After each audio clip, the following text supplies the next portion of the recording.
इस वक्त हमारे साथ योगिता बयान है, यानी कि एक्टिविस्ट मौजूद हैं जो लगातार पीड़िता का समर्थन करते हुए, उनका साथ देते हुए हमें कई वर्षों से नज़र आई हैं। और बीते दिन भी आपने तस्वीरें देखी इंडिया गेट पर, जहां पीड़िता के साथ योगिता भी मौजूद थी।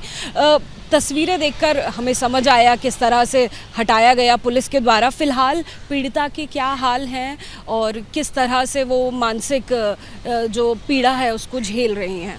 देखिए, मैं आपको पहले बता दूं, पहले दो बातें हैं। इनको ऑलरेडी एक्सीडेंट करा के, इनको आपको पता होगा कितना सिवियर उनको वो किस तरह से बची हैं।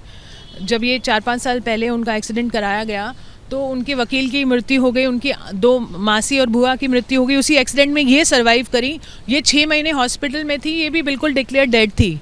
और उसके इतनी सारी शरीर में चोटें हैं, अभी भी उसके हाथ पैर में नकली हाथ पैर, मतलब उसके रॉड्स डली हुई हैं, उसके टांके लगे हुए हैं, उसका पूरा फेस स्मैश्ड है। उसके बावजूद भी हिम्मत करके वो लड़की अपने न्याय की लड़ाई लड़ रही थी। शरीर तो आपने तोड़ फोड़ दिया उसका, बेचारी का मनोबल भी आपने तोड़ दिया, कल आपने उसको पूरी तरह से तोड़ दिया। और अभी सिचुएशन ऐसी थी कि हालांकि वो बहुत स्ट्रॉन्ग लड़की है, उन्होंने शादी भी की, उनके अभी बच्चे भी हैं 2, और वो अपनी लाइफ को जीना चाह रही थी। इतने में आपने ये इस आरोपी को बाहर कर दिया। तो उनके हस्बैंड पे भी अटैक हुआ पिछले महीने, और वो दोनों सुसाइडल थे। कल उनकी मानसिक स्थिति ऐसी थी कि अब हम सुसाइड करने जा रहे हैं बच्चों समेत।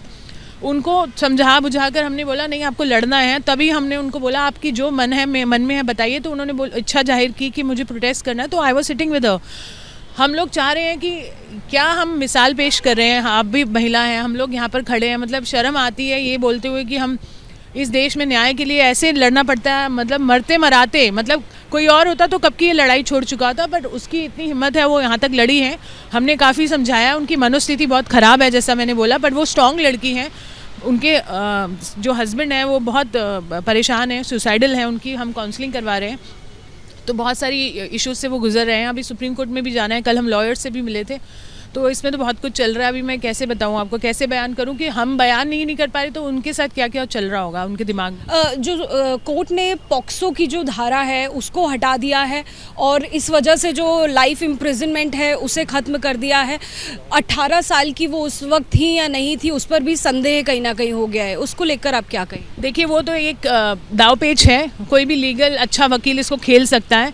ये 18 साल की, चाहे वो परपेटेटर हो या विक्टिम हो, इस पे ही खेलते हैं सब कि 18 से 1 साल 1 महीना भी नीचे है, 1 दिन भी नीचे है तो वो बच जाते हैं।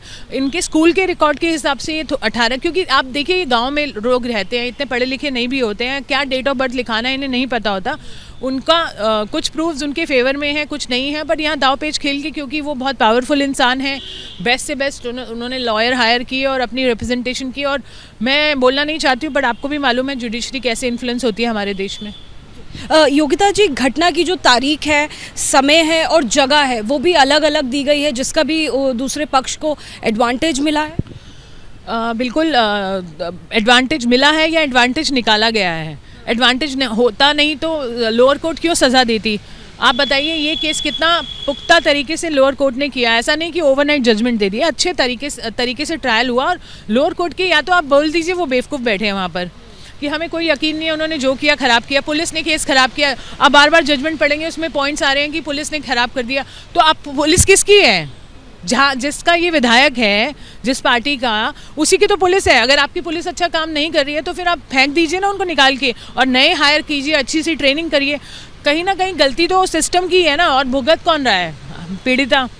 और अभी खाली एक छोटी सी बात नहीं है ना कि आप बोल देंगे कि हमने छोड़ दिया, उसके पीछे आप पूरी एक हिस्ट्री समझिए। उसके ऊपर जान का खतरा, उस पर कितने सारे अटैक हुए, उसका गैंग रेप हुआ, उसको बेच दिया गया, उसके पिता को मार दिया गया, वकील को मार दिया गया, भाई बुआ को मार दिया गया, मासी को मार दिया गया, इस पर अटैक्स हुए मल्टीपल। आप मजाक की बात है ये। मुझे लगता है हिस्ट्री में ऐसा केस नहीं हुआ होगा। करीबन 60 पेज का जो जजमेंट है वो हम भी एनालाइज कर रहे हैं, पढ़ रहे हैं। उसमें एक और बात है जो समझ नहीं आ रही है, आपसे समझना चाहेंगे कि जिस समय घटना बताई जा रही है उस दौरान का जो फ़ोन रिकॉर्ड है वो भी यहाँ पर एक तरीके से अहम एविडेंस के तौर पर पेश किया गया। और वो फ़ोन रिकॉर्ड जो है उससे किस तरीके से आपके अनुसार खेला गया या क्या दिखाया गया? देखिए, टेक्निकली कैसे खेल सकते हैं दावपेच, मैंने आपको बताया, वो वकीलों को बहुत खूबी आता है। और ऐसे तो निर्भया केस में भी प्रूव नहीं हो पा रही थी लोकेशन, ठीक है, बट अल्टीमेटली उन्होंने ही किया था और वो पाए गए, तो कोई सबूत इकट्ठा करना, सर्कमस्टेंशियल एविडेंस, उसके बिना पर बहुत सारे रेपिस्ट बरी हो जाते हैं। हमारे पुराने केसेस में भी ऐसा हुआ है, बट खाली उसी बिना पे नहीं होना चाहिए। विक्टिम अगर कह रही है और हुआ है और ये प्रूव हुआ है लोअर कोर्ट में, देखिए टेक्निकली वो तो वकील दावपेच खेलते हैं, मुझे मालूम है। बचाने के लिए आप 1000 लूपहोल्स कर सकते हैं, कन्विक्ट करने के लिए भी कर सकते हैं, बट डेफिनेटली इसमें कोई दोहराए तो है नहीं, क्योंकि अगर गैंग रेप नहीं किया और रेप नहीं किया होता तो उनको मरवाने की साजिश, ये सब कोइंसिडेंस नहीं हो सकता। लगातार जिसे कोइंसिडेंस बताया जा रहा है। तो अब ऐसे में मानसिक दबाव झेल रहा पूरा परिवार पीड़िता का, अब आप लोग क्या करने वाले हैं, पीड़िता क्या करने वाली है, नेक्स्ट कदम क्या होगा? लीगल कोर्स में हम तो जा ही रहे हैं, उसके अलावा अगर हमें कोई रेमेडी समझ में आती है, जैसे कि आप पीछे देखेंगे पुलिस आ चुकी है, हम लोग, हमें नहीं लगता हमें प्रोटेस्ट भी करने दिया जाएगा।